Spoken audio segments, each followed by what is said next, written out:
Buenos días, mi nombre es Fran Martínez, pertenezco al servicio de arritmia y estimulación cardíaca del Instituto de Cardiología, y el tema que nos toca hablar el día de hoy es resincronización cardíaca y algunas polémicas relacionadas a esta, como son los no respondedores, algunas técnicas de imagen y su rol en la terapia de resincronización cardíaca, y si ya es el momento de redefinir la cifra del bloqueo de rama izquierda.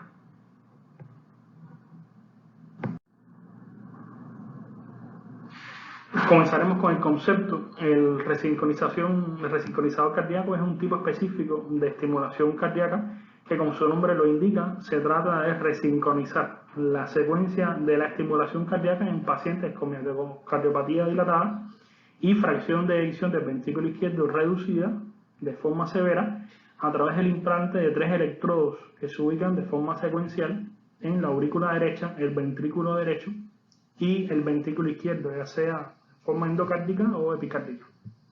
Múltiples estudios se han realizado y se ha demostrado de forma cabal que mejora tanto la calidad de vida, los síntomas, disminuye las hospitalizaciones por insuficiencia cardíaca y prolonga la vida hasta en un 50 a un 70% de los pacientes. En el estudio EuroHeart Survey se evidenció que alrededor de un 67% de los implantes de resincronización cardíaca tenían una clase de indicación 1. Se ha conocido que, según datos observacionales, indican de un 30 a un 40% de los pacientes con insuficiencia cardíaca y fracción de eyección disminuida presentan un QRS ancho, clásicamente definido como un QRS por encima de 120 milisegundos. De un 20 a un 30% de estos pacientes presentan bloqueo de rama izquierda. Luego, entre un 5 y un 10% de todos los pacientes con insuficiencia cardíaca y fracción de eyección disminuida permanecen elegibles para la terapia de resincronización cardíaca. Se sugiere que alrededor de 400 pacientes por millón de habitantes en Europa son candidatos a dicha terapia y solamente se han implantado alrededor de 200 resincronizadores por millón de habitantes en el año 2018. Luego, como se observa en esta gráfica, esta terapia es subutilizada, y 2, alrededor de un 30 a un 31% se sigue implantando a pacientes en los que esta terapia y el nivel de evidencia no es robusto, que no sea una clase 1 de indicación. Luego, existe una respuesta binaria, es decir, los pacientes responden o no. Existen criterios que son arbitrarios de definición de respuesta, los predictores de respuesta. Sí, un aumento de fracción de eyección de un 5%, la reducción de los volúmenes y demás, son números que están puestos de forma arbitraria. Y por último, el término respondedor. ¿Hasta cuándo está bien empleado este término?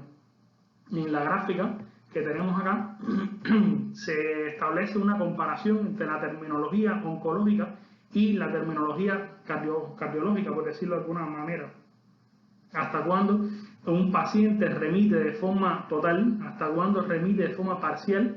¿O solamente seguimos de forma progresión de la enfermedad? Nosotros podemos hacer un símil entre estas dos terminologías, aunque los pacientes con resincronización cardíaca, los superrespondedores, son casos muy aislados. Generalmente los pacientes siguen progresando la enfermedad. Esta situación es realmente preocupante, ya que no existe un consenso de cuándo ni cómo medir la respuesta a la terapia de resincronización cardíaca. La insuficiencia cardíaca es una enfermedad crónica y es incurable. Una disminución o un enlentecimiento de la progresión de la enfermedad ya es un resultado positivo. Este estudio está publicado, este paper lo publicó Müller en el 2020 y sugiere que la terapia de resincronización cardíaca debe ser clasificada como un tratamiento para la modificación de la enfermedad. Han pasado ya 20 años desde el primer resincronizador que se implanta y todavía no tenemos un consenso de una respuesta o no a dicha terapia.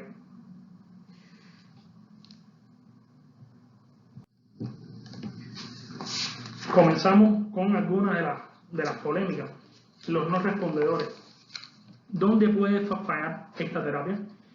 Les puse acá en 3 situaciones en que se puede presentar lo mismo, ¿no? Si tanto preimplante, perimplante y posimplante.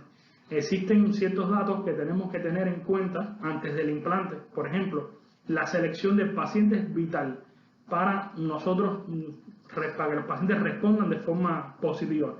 El electro de base, la duración del QRS, el sexo, la etiología, la presencia de una escara miocárdica y por supuesto la progresión de la enfermedad.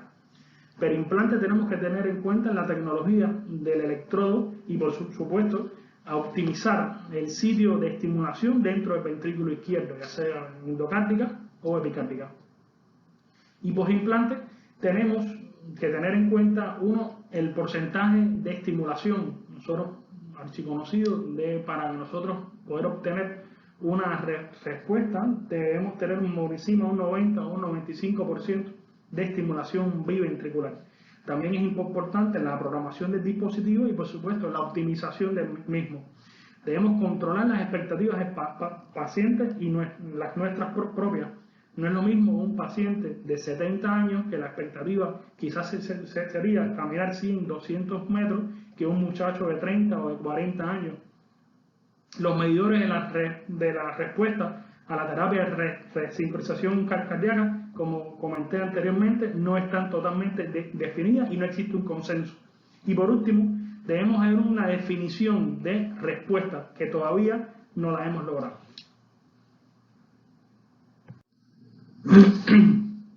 En este artículo se comparó o se trató de describir los momentos o las situaciones en que falla la insuficiencia, es decir, la terapia de resincronización cardíaca. Se obtuvieron datos de pacientes no respondedores y se pudo determinar, como se puede observar acá, que la mayoría de los casos, alrededor de un 40%, tenían un delay AV subóptimo. La optimización tanto de los delays AV como el VV, o estos intervalos, utilizando la ecocardiografía Doppler, es el método de referencia establecido para lograr una óptima programación, para asegurar un llenado diastólico óptimo del ventrículo izquierdo, aunque no ha demostrado ser superior al enfoque tradicional. También muchos de estos pacientes, como forma de progresión de la enfermedad, presentan arritmias, sobre todo arritmias auriculares, sobre todo la fibrilación auricular, que hace que no logremos un porcentaje adecuado de estimulación biventricular. Otros presentan anemia en el seguimiento, una anemia de origen multifactorial. Presentan una terapia médica subóptima, no le administramos correctamente los medicamentos ni a la dosis que es. Pacientes que persiste la disincronía mecánica y, como comentamos antes, pacientes en los que el QRS ha sido estrecho y por tanto no tenían ni siquiera indicación de terapia de resincronización cardíaca.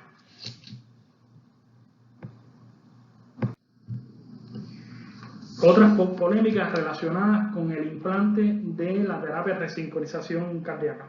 1. La localización del electrodo del ventrículo derecho. ¿Apical o no? Sí, existe una comparación entre qué es mejor, ubicar el electrodo del ventrículo derecho en el septum interventricular o en el ápex. 2 estudios randomizados no han demostrado diferencia entre ambos sitios. La estimulación septal, aunque tiene menor riesgo de perforación miocárdica al ser el septum más grueso que la pared libre, tiene detrimento de que la verdadera estimulación del septum no es sencilla de realizar ni de demostrar. Actualmente las guías de práctica clínica no ofrecen recomendaciones de ninguno de los dos sitios, aunque de forma tradicional y como hacemos en nuestro centro, es la estimulación apical es la que más adeptos tiene. Existe la creencia de que existe una distancia mayor entre la localización de un electrodo del ventrículo derecho apical y el localizado en el ventrículo izquierdo, por lo que se lograría, si se estimulase de forma simultánea ambos dos, reducir la sincronía interventricular. Luego, la estimulación biventricular, ¿qué es mejor, epicárdica o endocárdica? La estimulación epicárdica del ventrículo izquierdo es la tradicional, es la que nosotros realizamos en nuestro centro y es realizada a través de la canalización del seno coronario, también mediante cirugía. Pero se han descrito umbrales elevados, riesgo de desplazamiento, ya que estamos contando con electrodos de fijación pasiva. Los efectos hemodinámicos son superiores con la estimulación endocárdica sobre la epicárdica, pero la estimulación endocárdica del ventrículo izquierdo se puede lograr mediante una punción transeptal, ya sea auricular o transeptal ventricular. Esta localización requiere de una anticoagulación de por vida, por el riesgo de trombo sistémico que se han descrito alrededor de un 3% de los casos. Cuando se implanta transarterial, también tiene la potencial interacción entre el electrodo y la válvula mitral, que podría empeorar una insuficiencia precedente. También sucede lo mismo con el riesgo de endocarditis sobre la mitral con embolizaciones cerebrales. La estimulación multipunto.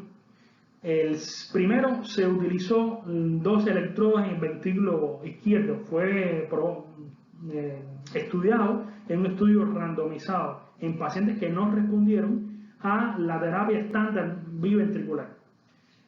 No se encontraron ni beneficios clínicos ni ecocardiográficos y sí presentaron una alta tasa de complicaciones relacionadas sobre todo con infecciones. En la práctica, la estimulación multipunto requiere todavía de más investigación y por tanto no se utiliza de forma rutinaria.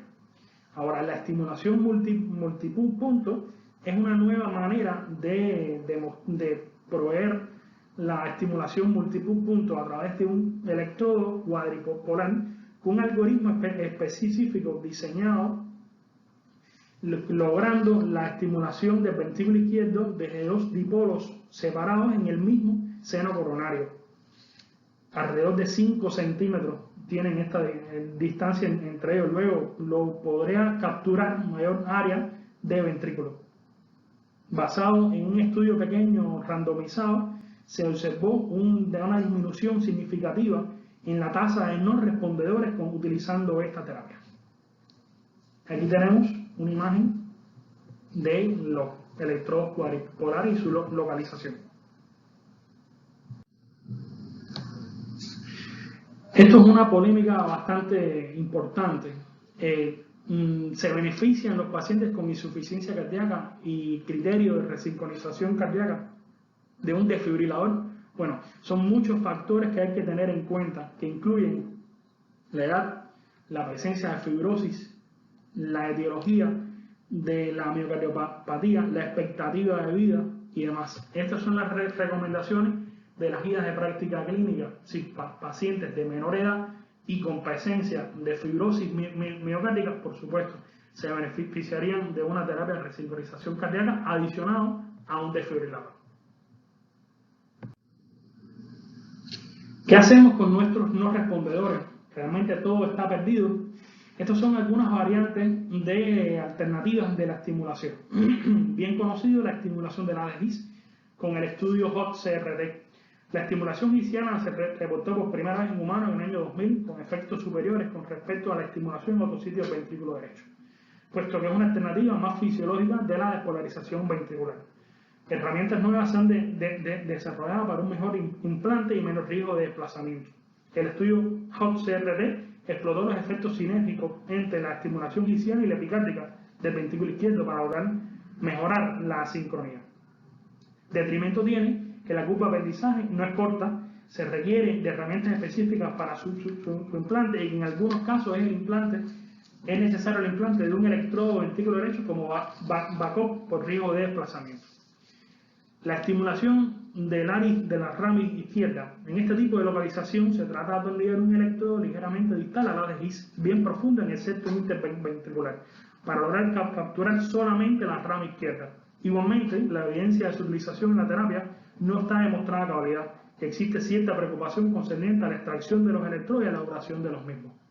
Y por último, la estimulación sin electrodos, que veremos en la próxima diapositiva, aunque actualmente solamente está recomendado en el ventrículo derecho.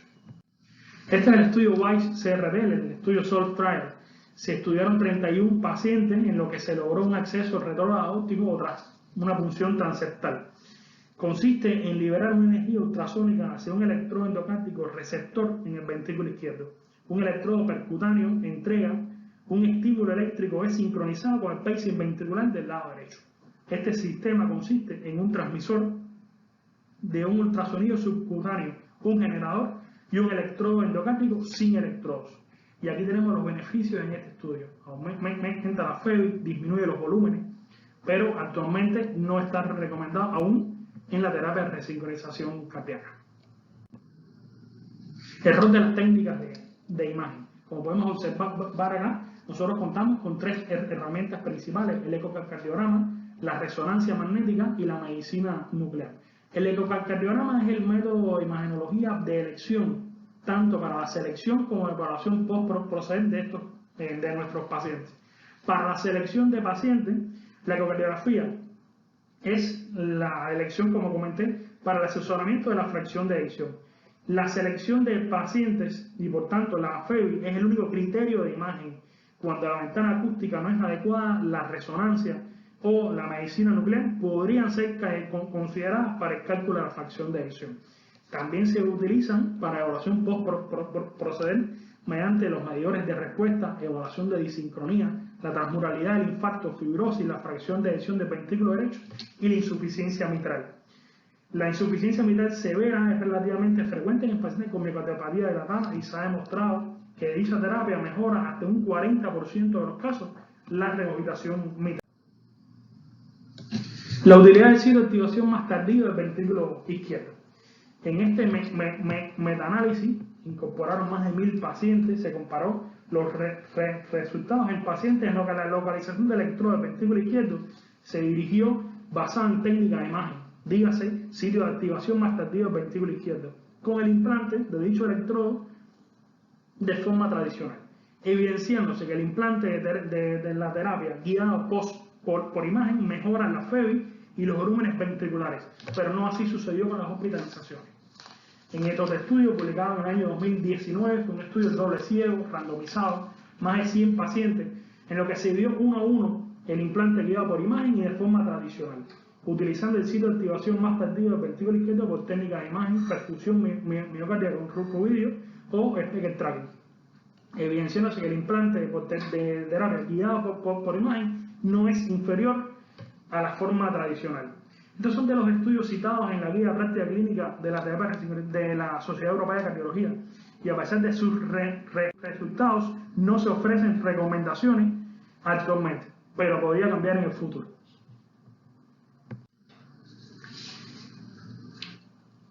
Aquí tenemos las guías del año 2013 en los que el criterio de selección de pacientes fue un QRS por encima de 120 milisegundos. Luego se publicaron estos dos artículos y ya se aumentó la duración del QRS. Luego, ¿qué es más importante? ¿Estos 10 milisegundos o la disincronía? El estudio ECO-CRT, probablemente uno de los estudios más importantes que definieron cambios en las guías de práctica clínica. Fue un estudio multicéntrico, randomizado, más de 800 pacientes, que se detuvo prematuramente por riesgo de hacer daño.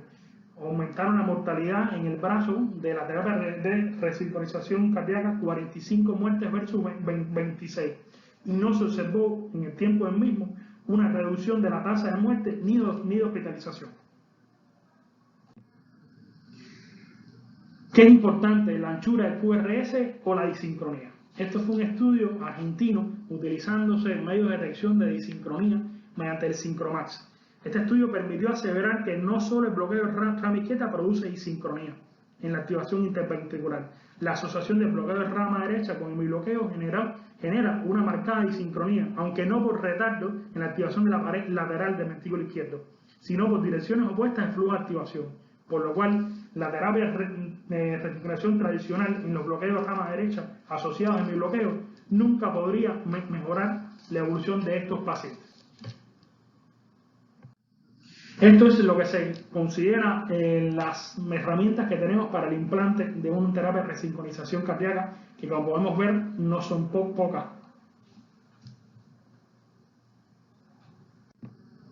Y por último, terminar con esta frase: los guerreros victoriosos primero ganan y después van a la guerra. Seleccionemos bien a nuestros pacientes, a los correctos candidatos, y tendremos pocos respondedores. Muchas gracias.